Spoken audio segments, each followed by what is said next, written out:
Hello and welcome to another measurement and instrumentation class. As you have already probably seen in the announcement, next class we're going to have our second exam. Therefore, in this class, we would do a review session for the upcoming exam.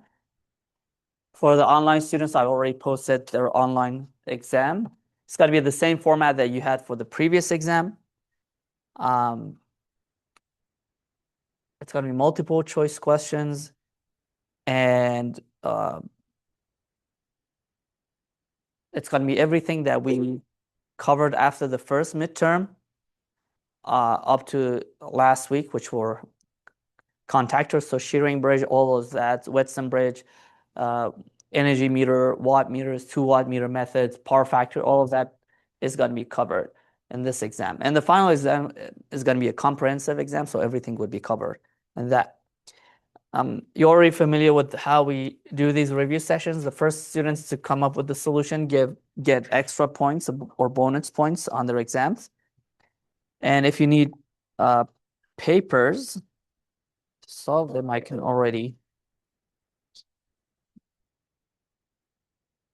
take papers from here. So without further ado, let's start with the first part, which is 2-watt meter method. Now, the first problem, we have a 2-watt meter method, which is used to measure the power of a balanced 3-phase load connected to a 400-volt line supply. The 2-watt meter reading are P1 is equal to 8.5 kilowatts and P2 is 3.2 kilowatts. First, we want to calculate the total 3-phase power absorbed by the load. Part B, we want to find the power factor of the load. And part C, we want to find the line current drawn from the supply. Okay, now I'll give you a few minutes to stop and think on this. For the online students, you can skip this part if you want.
Some of these questions are from the textbook, solve problems and the problems from the textbook.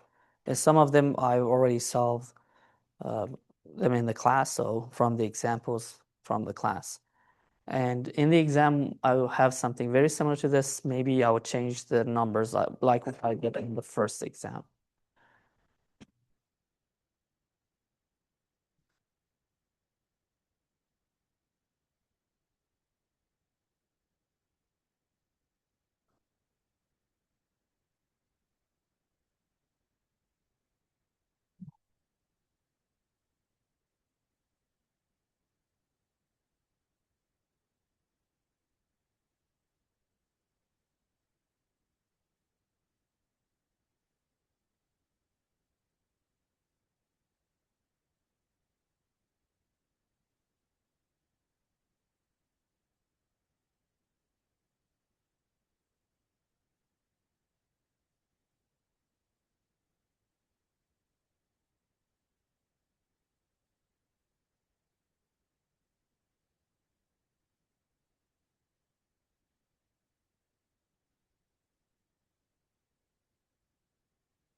Okay.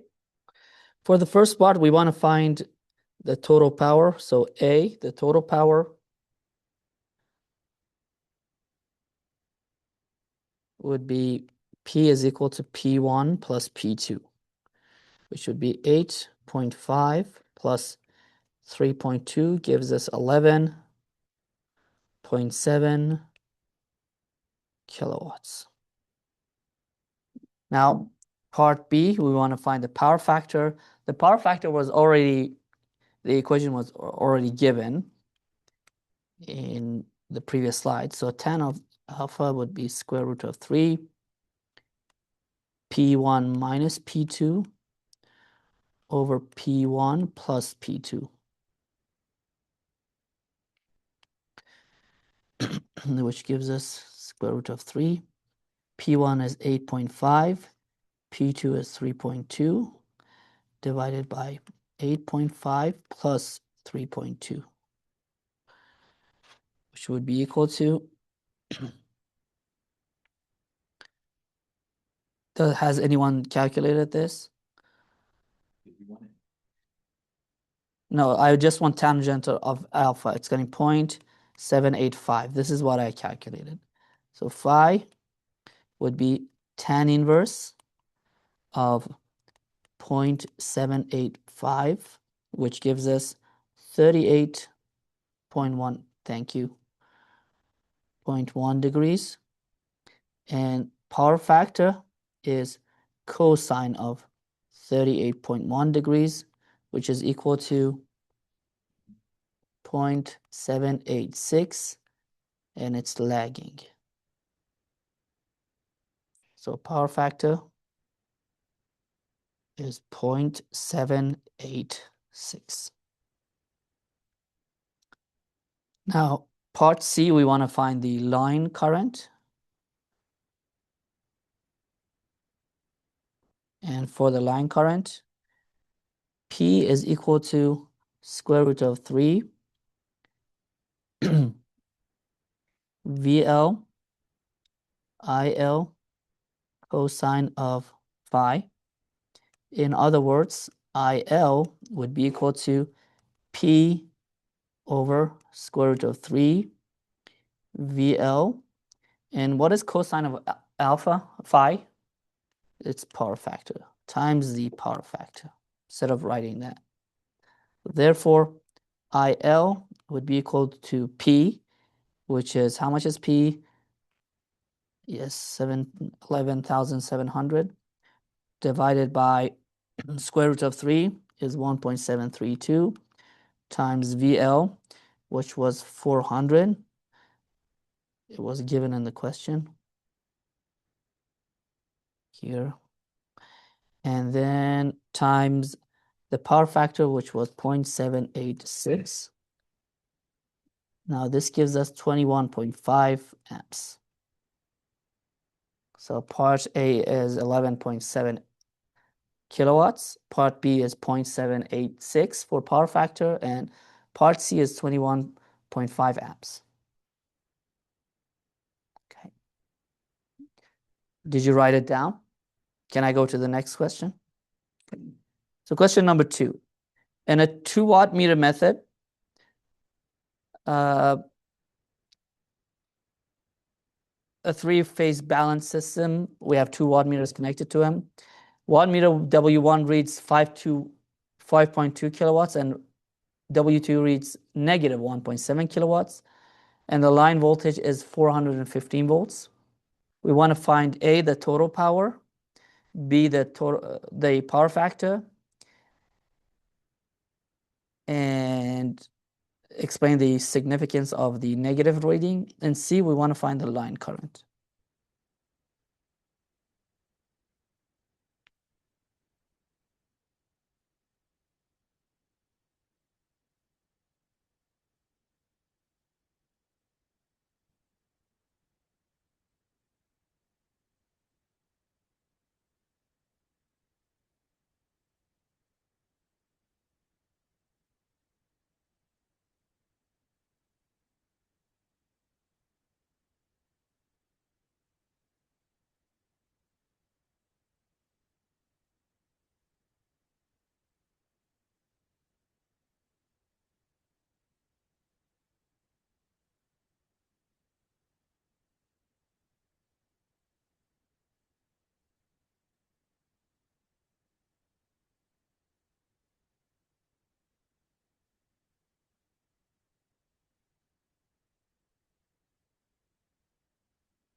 go. So for part A, the total power, P is going to be equal to P1 plus P2, which is going to be 5.2 plus negative 1.7, gives us 3.5 kilowatts. This is very similar to what I have solved already in the class. For part B, we want to find the power factor. And for the power factor, tangent of phi would be equal to square root of 3. P1, which is 5.2, minus P2, which is negative 1.7, over P1 plus P2, which is 5.2 plus negative 1.7. And this gives us 3.415. Now, phi would be the tan inverse of 3.415, which gives us a degree of 73 degrees. 39. So power factor would be equal to cosine of this, 7339, which is going to be equal to 0.281 lagging. Now, since the power factor is less than 0.5, and W2 is negative,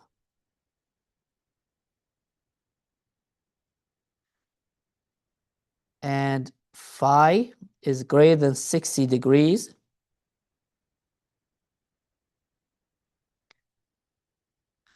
then the measurement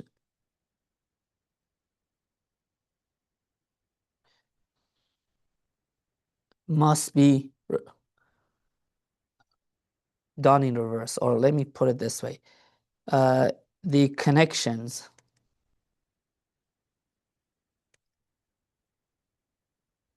must be reversed to do the, so it's not reading the correct measurements. The connections must be reversed.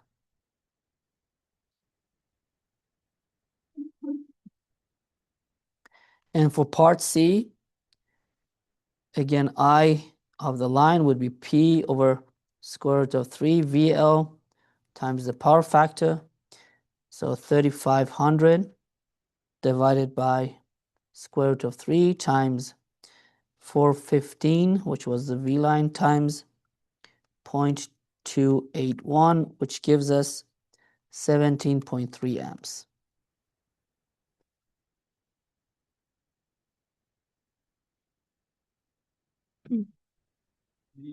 Have the 120 degrees to the cosine, give it to that value cosine, give it our true power factor. No, this thing is because one of the measurements is really negative. It means the current is in the opposite direction. You have to just reverse it, and then you get a positive reading, and then you have to. No, that's for a different phase. We don't change the phase measurements. We just change the direction of. It's not going to be on the same phase. We just change the direction, or the reverse the connection of it. We don't put it on another one or add 120 degrees. You can't do that. You just have to reverse the connection so you have a positive reading. Yeah. No, that's not the correct answer. Doesn't give you the correct answer. You must reverse it and then find the answer.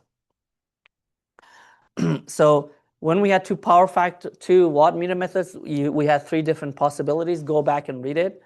If it was above 0.5 and the phi was above 60, that was correct. But if power factor was below 0.5 and phi was over 60, then you had to reverse it. You can go and read that. Please go and read that again. So again, I'm trying to go as fast as I can so I can solve more problems. Second section, we're going to have questions about Whitson bridge. It's going to be the easiest one, in my opinion. So in a Whitson bridge, the four arms are P equal to 120 ohms, Q equal to 480 ohms, R is equal to 350 ohms.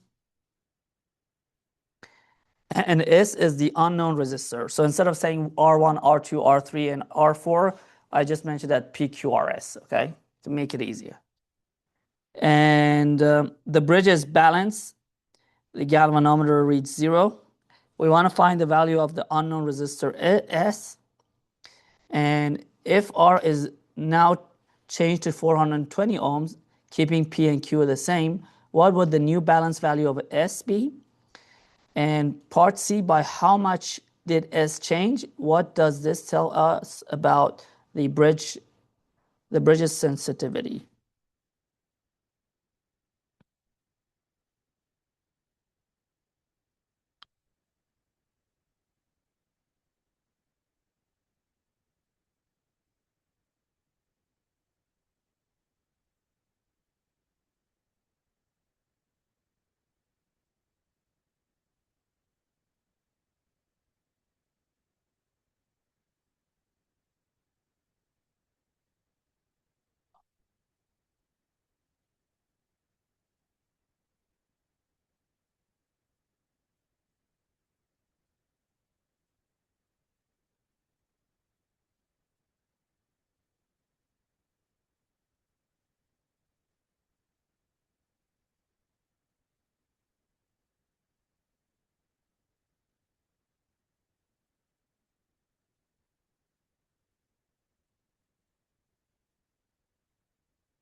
So here, you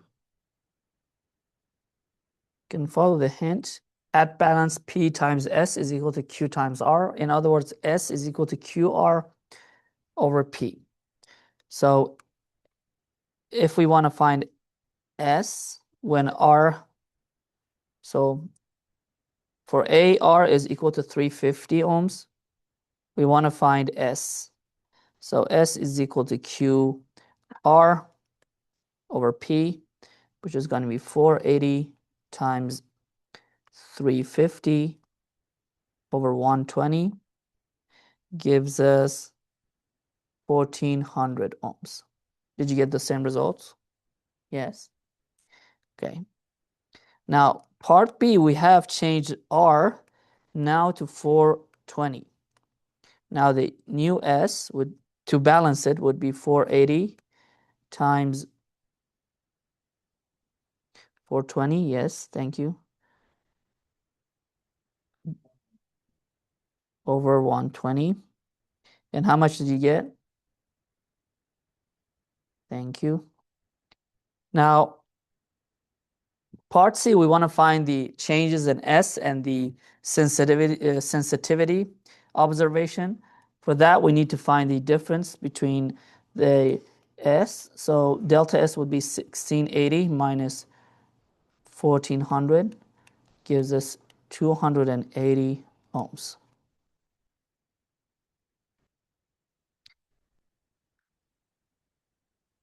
Okay, now how much difference did we originally have between the different R's, R1 and R2? I'm going to call it R1 and R2. 70 ohms. So original delta R, so this is for a delta R of 70 ohms.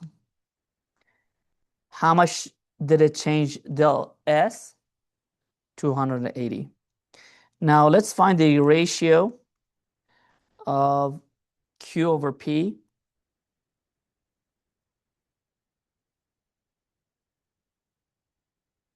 Now, what is the ratio of Q over P? 4, thank you. So a small change in R produces a large change in S. So small change in R produces a large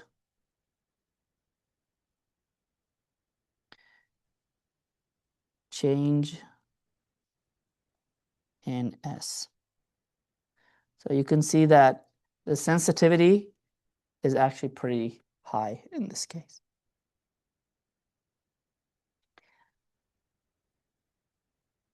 So does the sensitivity depend on the ratio of Q to P then? Yes.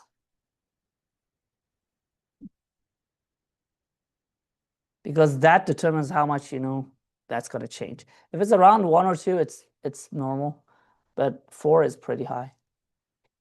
And less than 1, it's going to be pretty low, actually. So number 4 is very similar to number 3. I'm just going to skip that so I could solve more problems. We're going to go to next section, which is shearing bridge. Shearing bridge, as you may recall, is for the measurement of capacitance and the dissipation factor of that. The equation that we had for shear bridge I've already mentioned it here. C1 is going to be C2 times R4 over R3. And R1 is going to be R3 C4 over C2 if you want to write this down. D is going to be the tangent of delta, which is going to be omega C1 R1, which is going to be omega C4 R4. Shearing bridge utilizes the same principle as Whitson bridge, but instead of having resistors in each arm and 12 arms, we use capacitors, and we use that the principles of the bridge and balancing it to determine the unknown value of a capacitor. Did you write down the equations that you need? Can I go to the question? Okay. Now, question 5 a shearing bridge is at balance with the following components. C2 is 100 picofarad, R3 is 1000 ohms, R4 is 500 ohms, and C4 is 200 picofarad. The supply frequency is 1 kilohertz.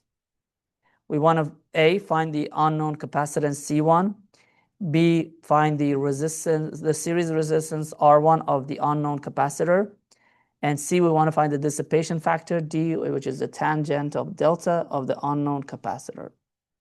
And these are the equations that you need. You already.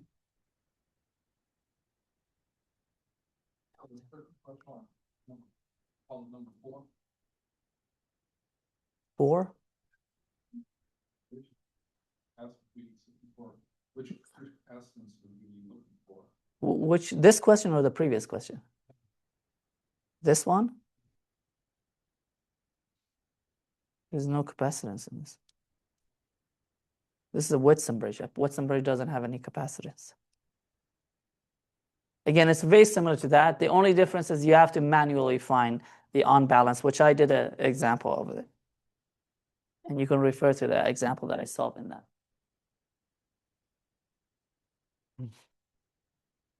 Again, I'll give you 5 minutes, even more to solve this.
So part A, we want to find the unknown capacitance C1. So for C1, we use the equation C1 is equal to C2 times R4 over R3, which is going to be 100 picofarad times 500 over 1,000, which is going to be half, gives us 50 picofarad.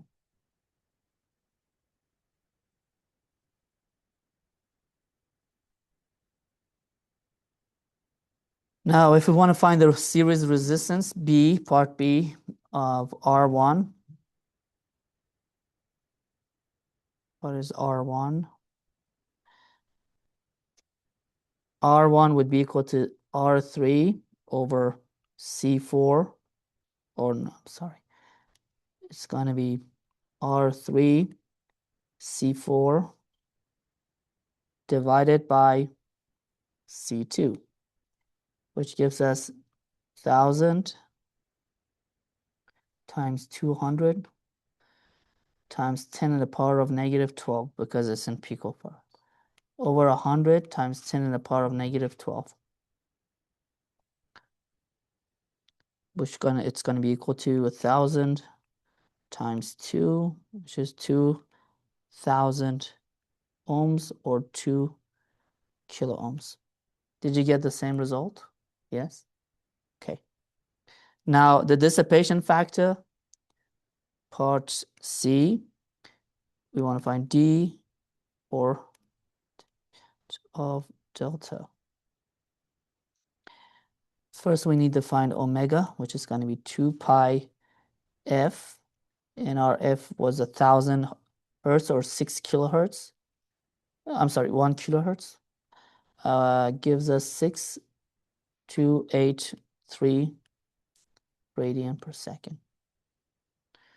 Now D would be equal to omega C4 R4, which is 6,283 radians per second, times 200 times 10 to the power of negative 12, because it's in picofarad, times R4. How much was R4? 500. So this gives us 6.283 times 10 to the power of negative 4.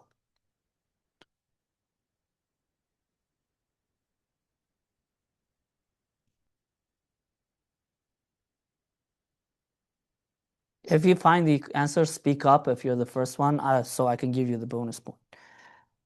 Problem number 6. During a shearing bridge test on a capacitor at 50 hertz, balance is achieved with C2 equal to 250 picofarad, R3 of 2.5 kilo ohms, and R4 of 1.25 kilo ohms, and C4 of 80 picofarad. A, we want to find the unknown capacitance C1 and its series resistance R1. B, the quality factor, or Q is equal to 1 over D of the capacitance at this frequency. And state why a high voltage shearing bridge is preferred for testing insulation capacitors.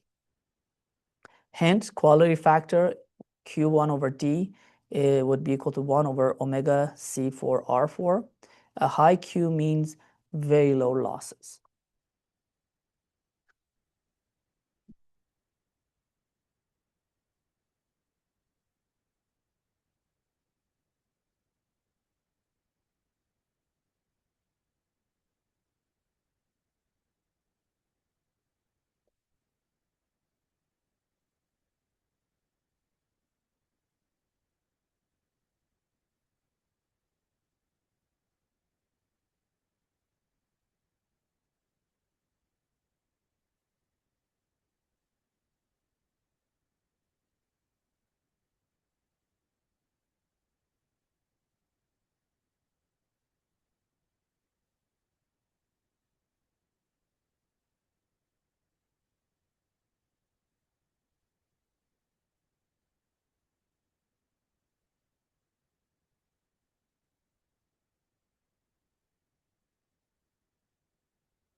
Does anyone have this solution?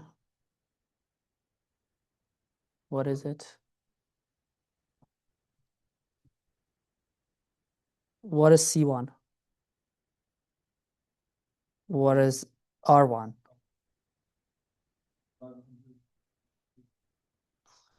What is omega? What is D?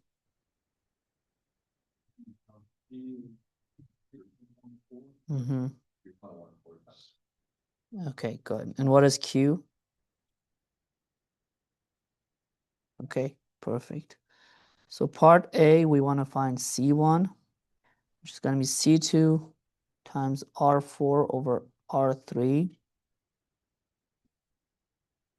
Gives us 250 times 1,250 over 2,500, which is going to be 125 picofarad. Part B, R1 is going to be equal to R3 C4 over C2.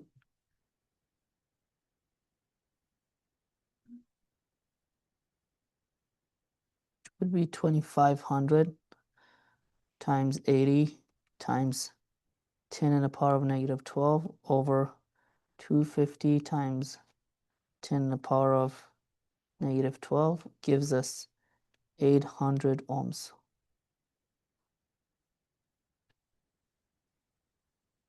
Pen doesn't work well. So 125 picofarad and 800 ohms. Now, part B, we want to find Q and D. So omega is going to be equal to 2 pi f, which was 50 hertz, gives us 314.16 radians per second. D would be equal to omega C4 R4, which is going to be equal to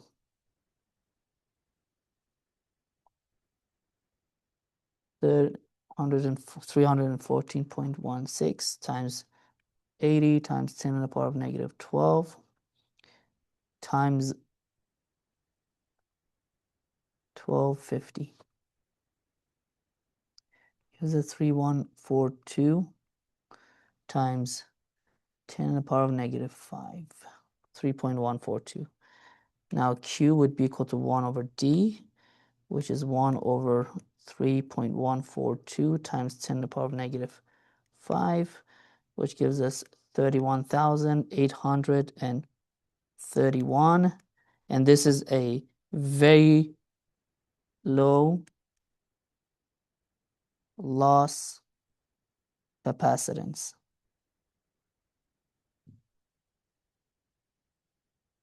Or capacitor. So the larger this number is, it means the loss in the capacitor is smaller. Okay. And remind me to give you bonus point. Now, the last question is from Maxwell's bridge. A Maxwell's inductance capacitance bridge is balanced with R2 of 500, R3 of 1,000, and R4 of 200. And C4 is 0.1 microfarad, which supplies the frequency, supply frequency is 1,000 hertz or 1 kilohertz. A, we want to find the unknown inductance L1. B, we want to find the unknown resistance R1 of the coil. And C, we want to find the Q factor of the coil at this frequency. All the equations that you need is over here. I've already added it. It's going to be here as well. Again, you're going to have 5 minutes to solve the problem.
think so. Let me double check.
I think that's correct, yeah.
Okay. So for part A, we want to find L1, and L1 is equal to R2, R3, C4, which is 500 times 1,000 times 0.1 times 10 to the power of negative 6. Now, what did you get for this? Henry or 50 millihenry. Now for part B, we want to find the coil resistance R1, which is going to be equal to R2, R3 over R4, which is again 500 times 1,000 over how much? 200. R4 was 200, yes? So it's going to be 500,000 over 200 gives us 2,500 ohms or 2.5 kilo ohms. Now part C, we want to find the Q factor.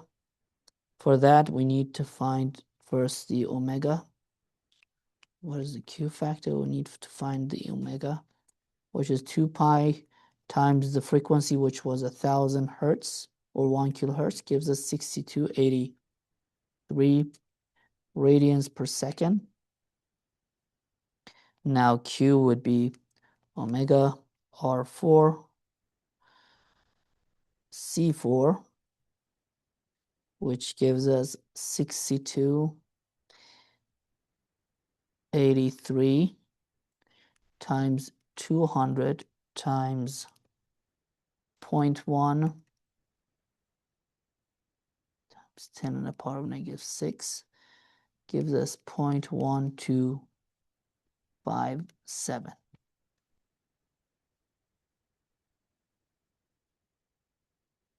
So this has a low Q coil, therefore it's mainly resistive coil. Should be 1 over that number, correct? Yeah, The reciprocal of 0.1. 1257. That was for a shearing bridge. This is a Maxwell bridge. For Maxwell bridge, yeah. Yeah, that's correct. For a shearing bridge, D is going to be 1 over, or Q is going to be 1 over D. But for a Maxwell bridge, you just directly use this equation. All these equations would be provided on the exam, by the way. But good point. Thank you for bringing that up. Okay, I think that's it for today. Unfortunately, I don't have time to solve another one. Please keep an eye on your announcements for any other announcement, and you're gonna have the exam at the same time as your class. Thank you so much. And for the online students, I've already posted an announcement for it.